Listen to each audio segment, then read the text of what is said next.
이 땅의 삶의 기쁨과 행복은 사실 천천히 찾아와요. 기쁘고 즐겁고 감사한 것은 굉장히 천천히 찾아온다고요.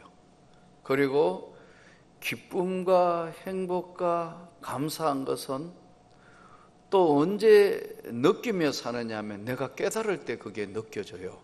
아, 이게 행복이구나. 행복이 별거 아니구나. 아, 이 순간이 참 오래오래 기억됐으면 좋겠다. 이렇게 느껴지는 거. 이게 기쁨과 행복과 감사는 천천히 이렇게 와요. 근데 반대로 작은 것에 느끼며 사는 행복과 기쁨보다는 반대편에 있는 불행과 고통과 사고는요, 갑자기 찾아와요. 어느 날 갑자기 눈을 떠보니 이게 현실인지 꿈인지, 정말 이런 일이 어찌 나에게 일어나며 이런 일이 어떻게 우리 집에 일어나고 이런 사고가 왜 나에게 찾아왔는가 하는 고통과 환난과 사고와 아픔은 갑자기 찾아와요. 특징이에요. 동시에 이것들은 철저히 파괴하는 것이고 이것들은 언제나 두려운 것으로 찾아와요. 이 땅에서 우리가 오늘 성경이 말씀하시는 그대로 한 세대가 가고 또 한 세대는 오지만은 땅은 영원히 있다. 그러나 이 땅에 사는 삶에도 철저히 이것을 다 받으며 사는 인생이 있는가 하면 이 환난과 불행과 고통의 시간을 넘어서 나는 그걸 다 받아는 들이대 거기에 내가 무너지지 않는, 내 삶은 오직 내 육신이나 내 삶의 모든 환경이 철저히 무너지고 있는 것 같지만 나는 내 시선을 주의 영광의 나라에 고정되어 있고 나는 이 땅의 삶에 하나님의 은혜로 살아왔고 그렇게 살 것이다 하는 사람들은 한 시대를 이긴 사람들의 이야기였어요. 이게 오늘 요한계시록의 이야기고 예수를 믿었던 그 시대 사람이고 지금도 오늘도 철저히 예수를 믿는 사람이 될 때는 바로 뒤에 편에 오는 두려운 날과 고난의 날을 내가 결코 두려워하지 아니하리로다. 나는 여호와로 인하여 즐거워할 것이고 무화과 나무의 피 무성하지 못하고 비록 내가 가진 것도 없고 여러 가지 어려운 여건과 외양간에 소가 없고 환난이 내게 있는 것 같아도 나는 하나님으로 인하여 주 예수로 인하여 나는 행복한 자다. 나는 이 삶을 하나님께 용감하게 담대히 이겨나갈 것이다. 이런 믿음이 저와 여러분에게 있기를 축복합니다. 오늘 요한계시록 6장은 재앙의 시작으로 처음부터 여섯째 인을 뗄 때에부터는 일시에 이제 환난의 장이 열리는 내용의 이야기들을 다루고 있어요. 이제 본문으로 들어가서 한번 보겠습니다. 내가 보매 어린 양이 7인 중에 하나를 떼시는데 그때 내가 들으니 네 생물 중 하나가 우레소리같이 말하되 오라 하기로 이에 내가 보니 흰 말이 있는데 그 탄자가 활을 가졌고 면류관을 받고 나아가서 이기고 또 이기려고 하더라. 흰 말은 개선장군 승리자를 상징하는 내용이에요. 이 흰 말은 개선장군이며 승리자며 정복자들이 주로 구별되게 흰 말을 탔어요. 제왕들, 최고 장군들, 정복자들이 백마를 타고 갔어요. 뭐 별 개선장군도 아닌 것 같은데 김정은도 거의 백마를 타더라고. 웃기는 친구야. 나이도 몇 살 안 되는데 뭐 저 위에 자기 그 독재자들 그 백말 타고 했는 거 뭐 뉴스에도 쫙 나올 때 보니까 저 사람은 누구 흉내 내는 건가? 아직 어린 나이인데. 이 백마를 탔다는 거는 역사에 보면 징기스칸, 알렉산더 대왕 이런 사람들이 정복자들이 여러분 이 정복자들이 주로 말을 탈 때 백마를 탔습니다. 이때 내가 보니 어린 양은 예수님이잖아요. 7인 중에 하나를 떼시는 그때에 아무도 뗄 수 없는, 개봉할 수 없는 종말의 비밀을 개봉을 시작할 때, 이때의 어린 양 예수님의 모습은 심판주의 모습이에요. 심판주의 모습. 네 생물 중 하나가, 첫째 생물이 이제 흰말로 나오는데, 이때 활을 가졌고, 본문에 보니까 활을 가졌고 면류관을 받고 나가서 이기고 또 이기더라. 활을 가졌다. 이 활은 뭐냐 하면 오늘날 이야기하면 총알이에요. 예? 면류관은 승리자가 면류관을 쓰는 거 아닙니까? 흰말. 이 흰말을 타고 나타나는데 이기고 또 이기려고 하더라. 이어서 둘째 인을 떼실 때에 내가 들으니 둘째 생물이 말하래 오라 하니, 이에 다른 붉은 말이 나오고 그 탄자가 허락을 받아 땅에서 화평을 제하여 버리며 서로 죽이게 하고 또 큰 칼을 받았더라. 붉은 말은 전쟁을 상징합니다. 전쟁, 피, 전쟁을 상징하고 있고요. 화평을 제했다. 화평을 제하면 이제 전쟁이잖아요. 서로 죽고 죽이게 되고, 붉은 말이라는 자체가, 붉은 말은 이 붉은 색깔 자체가 피를 상징하며 사람을 굉장히 흥분하게 하죠. 붉은색. 공산당 나라들이 대부분 붉은색이더라고요. 중국 오승홍기, 베트남도 저 보니까 저 색깔이 빨간 거예요.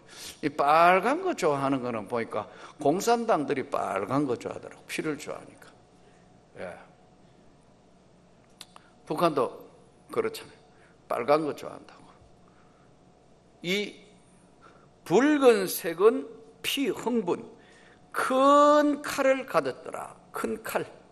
이거는 사람을 한 목에 여러 명 죽일 수 있는 큰 무기, 이런 걸 상징하는 내용이겠죠.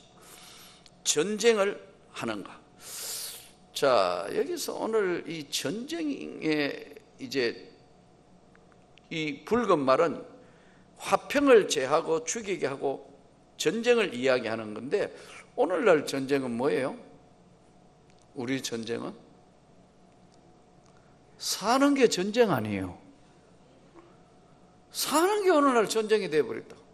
사는 게 행복이 돼야 되는데 사는 게 오늘날 전쟁이 되어버렸다. 그러니까요, 교회에 와서는 전쟁을 거쳐야 돼요. 이 대부분 보면 교회까지 와서 이런 전투적인 모드로 있는 사람들이 사회적으로는 보면 밖에 나가서는 별로 인정을 받지 못하고 별로 뭐 이렇게 되고 여러 가지, 이런 사람들이, 이민교회가 어려운 이유가 딱 한 가지 있어요. 이민교회는요, 미국이란 예를 들어 이민 갔다, 일본에 가서 이민 갔다, 아니면 선진국에 특히 이민 간 사람들이나 뭐 후진국도 그렇겠죠. 이민사회가 자기 나라가 아니기 때문에 이민이라는 나라 자체에 스트레스가 있어요. 예? 긴장감이 있다고.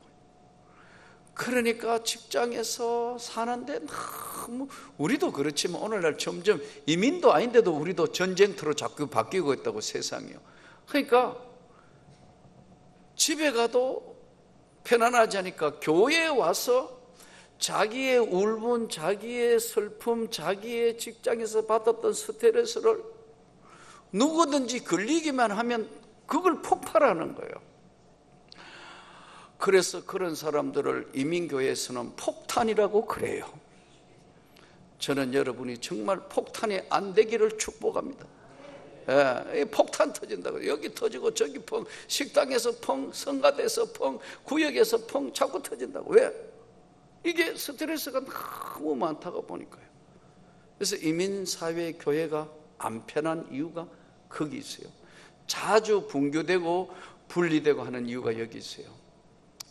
오늘날 교회의 모습도 예전에는 모두가 다 헌신을 하려는 사람들이었는데 오늘날은 구경하려는 사람이 자꾸 많아져요. 오늘은 어르신네들 절대 섭섭하게 들으면 안 돼요. 여러분이 연세 드시더라도 내가 교회에 뭘 할 수 있을까 그래 생각해요. 당연히 내가 오늘 주일에 왔으니까 식당에서 각 여전도회가 우리한테 기간에 밥 가져와야지 왜 이렇게 늦게 가져와 이러시면 안 되는 거예요. 원래 그런 거 없어요. 모두가 섬기는 거예요. 그러나 연세가 들었기 때문에 일일이 줄 서서 먹는 거 참 보니까 보기 안타까우니까 다 이거 접대하시는 거지. 당연히 나는 나이가 들었기 때문에 교회당에서 나는 대접을 받아야 된다. 교회는 경로당이 아니에요. 착각하면 안 돼요. 모두가 여기는 섬기는 거예요. 연세 드시다 하더라도 나는 내가 우리 목사님과 교회를 위해서 내가 기도해야지. 내가 작은 거 잡으면 자식들이 나한테 준 돈이라도 내가 모아서 하나님 앞에 헌금도 해야지. 이렇게 생각하셔야 그 자녀와 집안이 복을 받습니다. 그래 안 하고 내가 교회 어른인데 내한테 왜 안 가져왔냐, 뭘 적게 주느냐 이러시면 주신 복도 거둔다니까요. 나는 그게 제일 걱정이에요. 나도 혹시라도 내가 이제 나이 들어서 이제 뭐 어떻게 돼서 탁 해서 나이가 들어서 혹시라도 내가 원로 목사 그 다음에 한국교회 참 더 많은 일들을 감당 지금까지 열심히 해놓고 내가 나중에 잘못하면 이 모든 거 해놓고는 다 무너뜨릴 수 있다는 항상 내 자신에게 경고를 하는 거예요. 하나님 끝까지 잘 섬기게 해주십시오. 끝까지 모범이 되게 해주십시오. 이 조심해야 돼요. 안 그러면 내가 어른인데 왜 이런 걸 안 해? 이러시면 받은 복도 없어진다니까. 그런 분도 없으시지만 혹시 제 말에 오해가 없기를 바랍니다. 이게 오늘 우리는 모두가 이 화평을 깨지면은 화평을 제한다. 근데 화평을 깨지면 교회도 어느 순간에 다 서로 각 기관별로 뭐 이렇게 해가지고 안에도 그렇지만 바깥도 그러면서 서로 시기하고 질투하고 화평이 없어지면 싸움이 일어날 수 있는 게 이게 가장 큰 문제예요. 그러므로 교회 안은 모두가 섬기고 물론 젊은 분들이 연세 드신 우리 어르신들을 쫙 섬겨야 하지만 당연히 나는 받아야 되고 내가 누려야 된다. 그런 거는 교회 안에는 없습니다. 노인당에는 가면 있을지 몰라. 교회 안은 모두가 섬기는 자예요. 조금만 있으면 여기 지금 7여전도에 특성했지만 20년만 있으면 7여전도에도 또 섬김을 받아야 된다. 조금 있으면 섬길 사람이 하나도 없어질지도 우리 한국교회 100세 시대가 오기 때문에 그렇게 될지도 몰라요. 20년 차이 되면 100세를 80세가 밥을 들고 가야 되는 이 기막힌 현실이 올 수 있다. 그러니까 우리는 모두가 섬기는 자라는 것이지 섬김을 예수님 말씀하잖아요. 내가 섬김을 받으러 온 것이 아니고 섬기러 왔노라. 처음 저희 교회에 오신 분들 중에서 가끔 만나서 이야기해 보면 자기 너무너무 충격을 받았대요. 놀래가지고 왜요? 그러니까 이 큰 교회 목사님이 지금 줄 서가 밥 먹는 거 보고 너무너무 놀랬대요. 이런 교회 없을걸요 그러더라고. 나는 당연히 그래 해야 된다고 믿습니다. 왜? 목사라고 내가 따로 뭐 아니 바빠가 누가 손님이 와서 몰라도 오히려 내가 그래 하고 내가 불편해요. 우리 다 섬기는 사람으로 끝까지 잘할 수 있기를 축복합니다. 그러면 다툼이 없습니다. 여기는 다툼이 다 없어진다. 세 번째, 이제 이 세 번째 셋째인을 떼실 때 내가 들으니 셋째 식물이 말하되 오라 하기로 내가 보니 금은 말이 나오는데 그 탄자가 손에 저울을 가졌더라. 이 검은 말은 뭐냐 하니까요, 기근을 이야기합니다. 저울을 가졌다. 전쟁 뒤에 반드시 따라오는 것은, 필연적인 따라오는 건 뭐냐 하니까요, 기근입니다. 식량은 통제되고 저울에 달아서 배급된다는 거예요. 기근이 전쟁 뒤에 찾아온다. 그리고 이 검은 말은, 이게 장례식 복장이 뭐죠? 검은 색깔 아니에요. 죽음 색깔, 검은 거. 그래서 검은 말은 죽음을 의미하는 내용들입니다. 반드시 또 이럴 때마다, 이 죽음이 찾아올 때마다 식량 전쟁이 벌어지고, 이 죽음이 찾아올 때마다 물 전쟁이 벌어져요. 우리 모두가 하나님으로부터 이 모든 재앙을 이길 수 있는 은혜와 축복이 있기를 축원합니다. 네 번째 청황색 말을 이제 말씀합니다. 8절, 내가 보매 청황색 말이 나오는데 그 탄자의 이름은 사망이나 엄부가 그 뒤를 따르더라. 그들이 땅 4분의 1의 건세를 얻어 금과 흉년과 사망과 땅의 짐승들로서 죽이더라. 이제 청황색 말, 이 청황색 말은 뭐예요? 시체 색깔이에요. 공포의 표시입니다. 청황색. 그리고 역시 죽음은 죽음의 색깔이 검은 것이라면 죽음의 공포의 색깔이 청황색이에요. 파라스름하다. 이게 아주 우리말로 얘기하면 공포스러운 분위기를 조성하는 겁니다. 이 모든 것들이 다 인을 뗄 때 나타나는 것들이에요. 이 모든 환난, 이 모든 순식간에 오는 공포, 재앙이 시편 91편, 지존자의 은밀한 곳에 거하는 자는 전능하신 자의 그늘 아래 거하리로다. 낮에 백주에 황폐케 하는 재앙이 너의 가까이는 오지 못하리라. 천인이 만인이 내 앞에 엎드려지나 이 재앙이 너에게 가까이 오지 못하리로다. 저가 나를 안적 내가 저를 사랑하며 내가 저를 높여주리라. 시편 91편의 말씀이에요. 그대로 우리 성도 여러분의 삶과 저의 삶에 그렇게 되기를 축복합니다. 이제 9절부터는 장면이 바뀌었어요. 장면이 바뀌어서 어떻게 나오느냐 하면 지상에서 천상으로 바뀌어요. 9절부터는 지상의 이야기, 지금 흰말, 붉은말, 검은말, 청황색 말이 지상에서 천성으로 옮겨지면서 이제 9절 한번 보시기 바랍니다. 같이 읽습니다. 시작. 다섯째 인을 떼실 때 내가 보니 하나님의 말씀과 그들이 가진 정보로 말미암아 죽임을 당한 영혼들이 제단 아래에 있어. 같이 읽습니다. 10절.